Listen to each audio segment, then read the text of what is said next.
He was a visionary, a leader, and a man whose legacy still echoes in Kenya's political and economic landscape.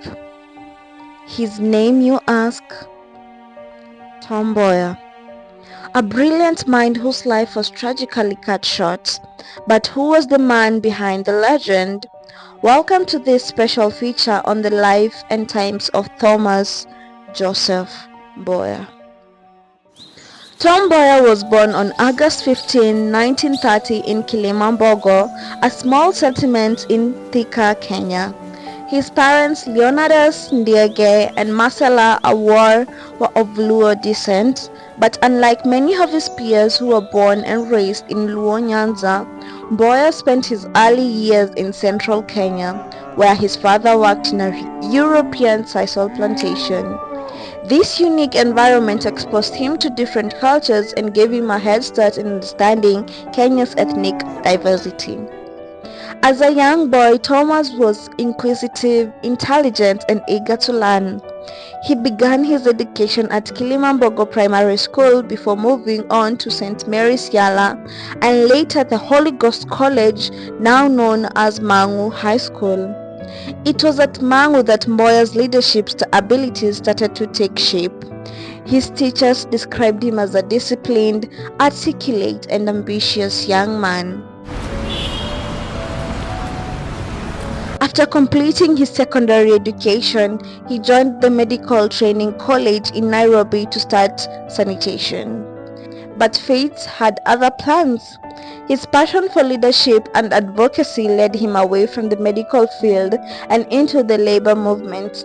He took up a job as a sanitary inspector in Nairobi, but it was in the labor unions where he found his true calling. In the 1950s, Kenya was still under the British colonial rule and workers faced harsh conditions. Mboya, seeing the suffering of the common laborer, took a stand. At only 22 years old, he became the Secretary General of the Kenyan Local Government Workers Union. But Mboya was not just a trade unionist. He was a keen student of global politics and a firm believer in Pan-Africanism. In 1955, he earned a scholarship to study industrial management at Ruskin College, Oxford. This experience broadened his horizons and strengthened his resolve to fight for Kenya's independence. Upon his return, Mboya found himself at the center of Kenya's independence movement. He used his international exposure to rally support for African nationalism, earning admiration from both his peers and global leaders. But as his influence grew, so did the challenges he faced. As we take a break, we leave you with the image of a young Mboya, brimming with ambition, standing at the crossroads of destiny. In part 2, we'll explore his meteoric rise in politics, the role he played in Kenya's independence, and the tragic circumstances surrounding his untimely death. Stay tuned for more.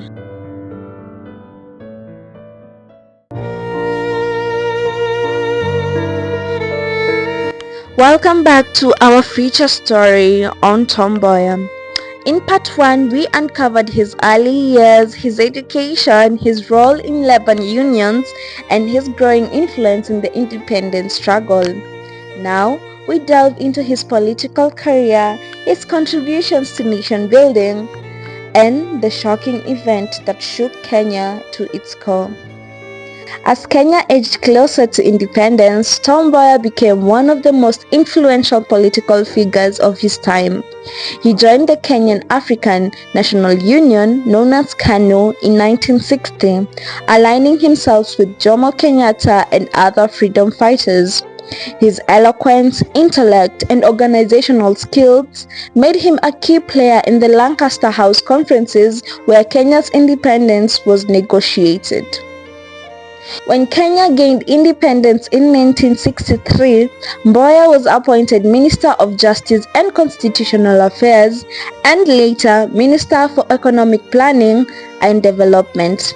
He was instrumental in shaping Kenya's economic policies and was a key architect of the famous airlift program that saw young Kenyan students, including Barack Obama Sr., travel to the United States for higher education. Mboya's influence continued to grow, but so did political rivalries. His rapid rise and Western connections made him a target for both admiration and resentment.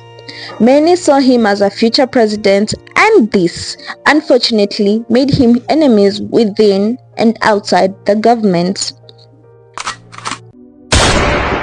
On July 5, 1969, the unthinkable happened.